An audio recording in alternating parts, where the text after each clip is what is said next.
Great, welcome back everyone, and it's good to be back. Thank you to my colleagues Luke, I think Josh was in there as well all last week. We had Josh, don't forget Barry, of course we all know that familiar face, so thank you to them for covering for me whilst I was away. I was in fact working, I was over in our Netherlands office. I had a few meetings out there as well, so I was out there all last week. But it's good to be back on UK soil and our UK warehouse. This is where we do the majority of the business, of course, because we've been around, we've been doing it for a lot longer, but it's always good to go out and see the guys in the Netherlands as well, so big shout out to those guys, and thank you everyone as well for staying tuned in, asking good questions. I saw we did the Fridays Star of the Week, that was good. Of course we did some products with Barry, we had Josh, we had James in on it as well, all the big names, so it was good to see as well, and actually it was good to see as a viewer instead of being in front of the camera. It's always good to be behind it, and I got stuck in on a few days as well, fired some questions to James and the team as well, so it's always good to see you. Thank you so much. What episode are we on now? I've lost count. Well, now we're just doing it as like a JLC Lunchtime Live because it was getting like episode 80 something, and it's always good to keep note there, I reckon. But maybe we'll would be, I think, episode 90. Is it really? Yeah. Episode 90. Wow. Okay. Well, I mean, I guess we can't. Yeah, we have to move forward like we're not counting, right? I mean, regardless of what it is, it's good just to record the documentary. And as Luke said, it's basically like a diary, isn't it, for how we're evolving here at JLC and what it takes to be to kind of work in this sort of size business. So anyway, so today's Monday. Well, just quickly, James says it's good to see you. And what are the plans for the week? It's good to see. Yeah, James, good to be back. Plans for the week. So I've got a customer visit with young Josh tomorrow, going into the nation's capital, London. Going to see some customers over there. We've got a talk on sustainability with one of our customers, so should be good. Going out for the day, so heading in tomorrow, and then Thursday I've got a customer visit as well, with a new customer. So a lot going on this week, James, a lot going on, and we are second full week in running up to Q4, so it's going to be madness. So it's it's good to be get stuck in the UK as well, and good to see all the colleagues as well. But there's no more questions. No more questions at the moment, that's all of them. Let's talk about some tech news that has been dominating our tech space, because of course we're a technology company, we're an IT distributor.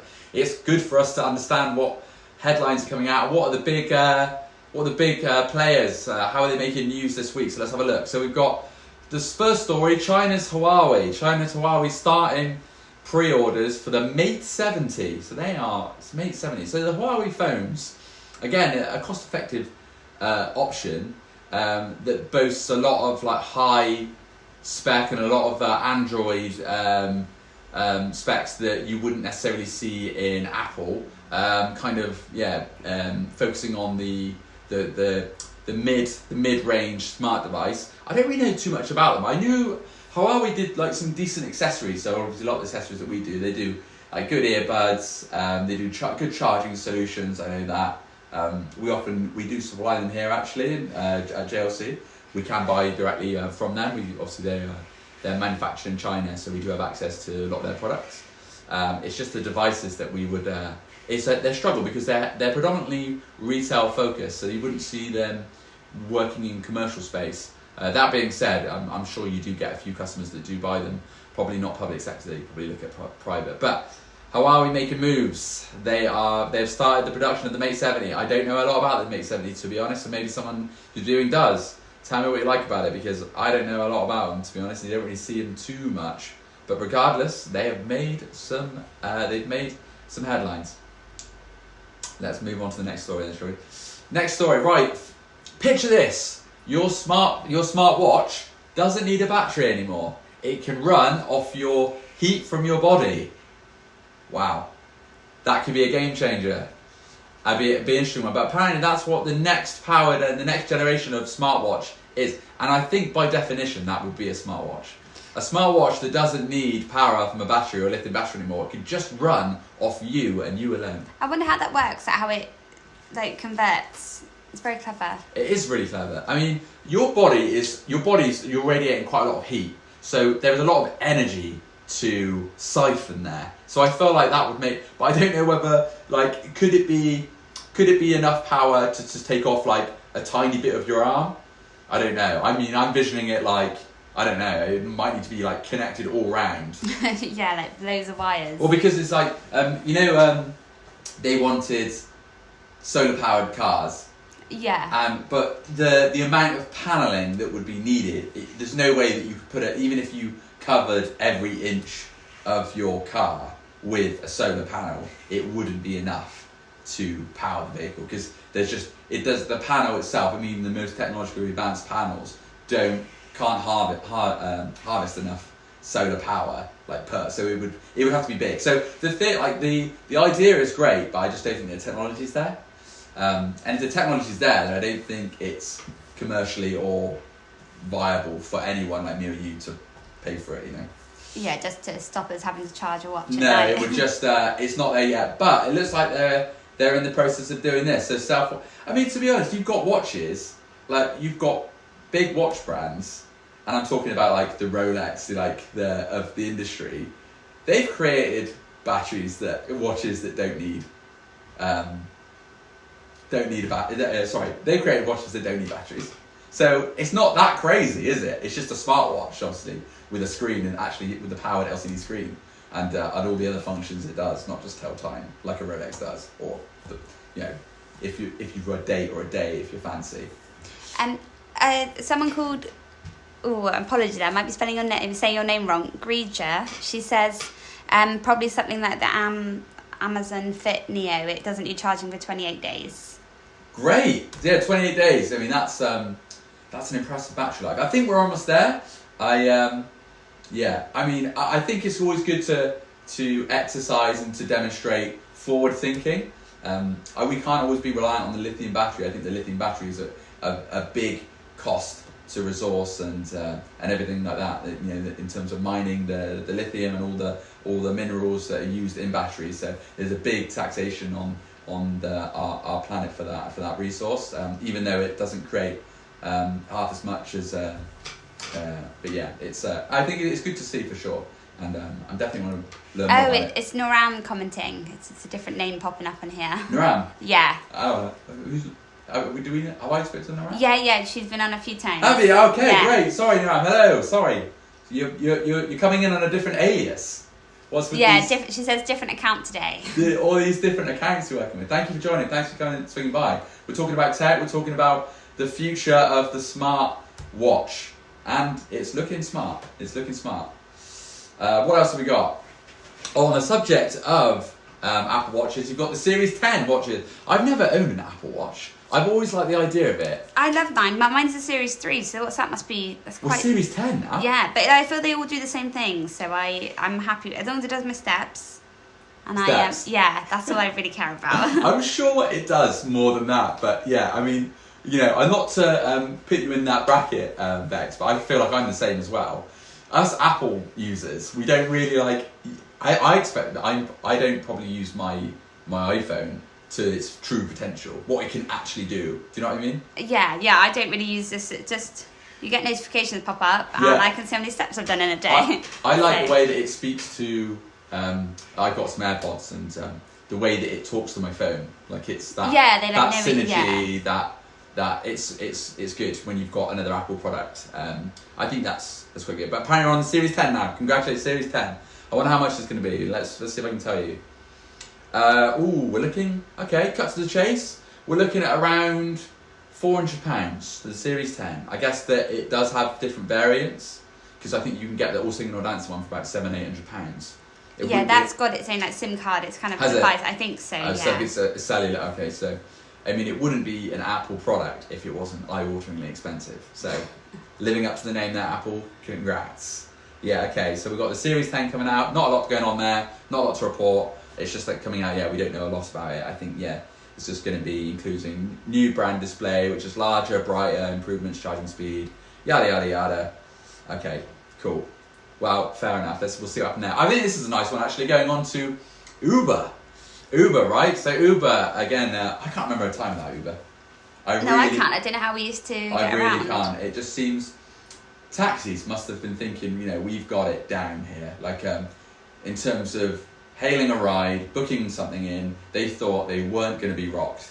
And then Uber comes along and it's just completely changed the game. And I feel like taxis now, I don't, although you can use Uber now to book, but if I write, for example, on like New Year's Eve, I would book a taxi, whereas now I think you can do it for Uber. But when I used to book taxis, whenever I used to call them, they'd be like, oh, download our app and you can track us. It's like, you had the chance. You had the chance to do this. And they didn't, and I think they ignored it, and now they're constantly fighting. And now that's why you get taxi drivers that do Uber as well as the main taxi job. But anyway, Uber introducing audio recording in all their cars. So from the moment you get collected, the whole journey is being recorded, and women can request women-only riders. That's cool, isn't it? Yeah, that is good. It's not something I'd actually thought about, really hadn't crossed my mind, but it is important to make people feel more safe. Definitely. You do hear some stories, but I think that's just a nice little touch. And as well, certainly if you're getting an Uber for late at night or from an area you don't know, and you can just request that the driver also be a woman. So I think that's kind of fair enough. And then, like a lot of people as well, it would be enough for them to use the app. So, and it's just them being considerate of their users. So I think it's quite a fairly positive story there from Uber. I guess you've got to always be in it. It's not hardly reinventing the wheel, but it's just a few little tweaks that would it costs them probably next to nothing, but it enables the user to have so much more confidence. And I just think that's just a nice little touch, and to show that they're not completely disconnected with the potential fear or the concern that their customers have. So fair enough. Right, what have we got next? Next story. We got any questions though before I dive into the fifth story? No other questions at the moment. No other questions, that's okay. Right, okay, this is a cool one. Hidden iOS 18 trick. Okay, so we've all been there. You've lost your phone. You don't know where you put it. Maybe you know where you put it, and there's just no way you're going to get to it in time. And let's say, for example, you left it on a plane, or you left it on a holiday, you left it back at the hotel. It's gone. You know it's gone, and what can you do? What can you do apart from report it stolen or lost? Wow. An iOS 18 update now enables the phone to reboot after 72 hours of inactivity. So inactivity, you're not using that phone, you've left it, perhaps some people are trying to get into it as well, that phone will reboot itself after 76 hours. I thought it was a cool little hack. That is really good. I think that's great. Like, because sometimes, I wonder whether it would work. I guess it would need to be connected, maybe, I'm not sure. Let's find out. It's not telling me too much. I'm not sure the ins and outs, but I think the theory is nice. The theory is good. I'm sure, and to be honest, I'm sure there are going to be some Android users saying Samsung did this, or Android have been doing this forever. This is just Apple, claiming. I'm not sure. But again, it seems like quite a basic function, because we rely. I'm not sure. My phone is everything. My phone's got everything on it. Yeah, same. So naturally, it needs to have that fail-safe kill switch if I was to lose it. Even though they've got that Face ID or password or protecting them, whatever, just having that safeguard to, should they be able to get through to it. Although actually, since if they can get into it, then maybe that class is being active. I don't know. Maybe there's something there. Because I think they can get into your phone, right? Like they can still hack it. They can still bypass it. Noranda said, will it just not work after 78 hours, or will it just reboot and then anyone can sign in and kind of use it as their own phone? Oh, okay. So all of a sudden it becomes like a brand new phone, and someone gets it if they find it. After yeah, so long. yeah. Yeah. All we have to do is wait 72 hours. I don't know. You might have just uncovered a major flaw. Yeah. All we have to do is wait 72 hours. I'm sure it's not that easy. You must have to put your passcode or something in before. I don't know. And that's a great question, and I feel like I want to answer it because I don't want to leave on that bombshell. Yeah, like great feature, but all we have to do is wait 72 hours or 76 hours. Yeah, 72 hours. Security researcher has since provided insights into the feature. According to published findings, iPhone running iOS 18 will automatically reboot if it remains in a locked state and is not unlocked for 72 hours. Okay, the primary goal for the feature is to make it significantly harder to it can't be that easy. No, people would just still sort of phone and wait, wouldn't you? The inactivity reboot aligns with Apple's push to enhance iPhone security. There's just no way it's going to be like that. It can't be that easy. I don't know. Actually, that's a great question and one that I will have to answer. I'm thinking this isn't out yet. We're doing some real life research here. iOS 18. It's definitely out. So where is it out? Let's find out more. Yes. Do we have any more questions? What's far away? Noran says maybe it goes bang after 72 hours. Oh my. Yeah, a week after. Okay, so. All right, so it is out. So yeah, why can't we answer this? This is a good question. We have to find out more. I'll have to find out more, and we'll have to get back to you because that's a good. I feel like that's a great question to come to pose to Apple. I'm sure the great minds at Apple would have thought this because then all we have to do is just have to wait for the phone after 72 hours, and then it's a brand new iPhone. It can't be that true. Can't be that true. Maybe they reset it, but they still leave it locked. Oh yeah, so the original user still needs to put the PIN number in. Yeah. Oh, I really want to know now. But yeah, that would. Yeah, I'm sure it can't be that easy. But that's a great question. Anyway, we'll have to get back to you on that one, I think, for sure. But have you got any other questions? She just said you're dedicated. Thank you. I am dedicated. I'm dedicated to finding out because that is a great counter to that story, and I only have a small snippet of this story.